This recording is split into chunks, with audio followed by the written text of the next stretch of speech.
Very often when we read this passage, and some of the things that we've been taught in Christian doctrine is that there were 3 wise men who came to visit Jesus. It's not true. There were not 3.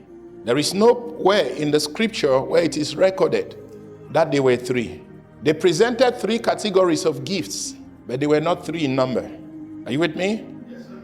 Are you with me? Yes, sir. I know you've been taught that there were 3 wise men.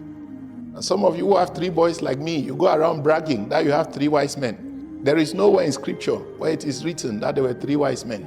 Are you understanding what I'm saying? There were 3 categories of gifts that were presented. Historically, Magi didn't even travel alone. These were merchants who traveled in a convoy. It was a huge group that came to Jesus Christ to present gifts. But the gifts that they presented were in 3 categories. Number 1 was gold. Number 2 was myrrh. Number 3 was frankincense. And I want you to understand that these gifts were a mystery. And let me say this again. According to Paul's writing to the church in Ephesus, in Ephesians chapter 3, a mystery is not something that is hid forever. A mystery is something that is covered for a specific time until the time comes when God chooses to unveil that.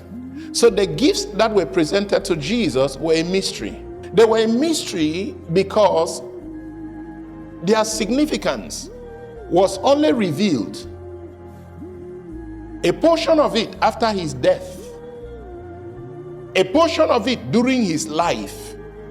So before Jesus Christ ever casted out a devil, before Jesus Christ ever healed the sick, before Jesus Christ ever opened his mouth to preach, the gifts that were presented to him were a sermon that spoke about his identity, a sermon that spoke about his deity, a sermon that spoke about his mission, a sermon that spoke about his life, a sermon that there was an eschatological dimension to the gifts that were presented to Jesus Christ. And you and I somehow were connected to that.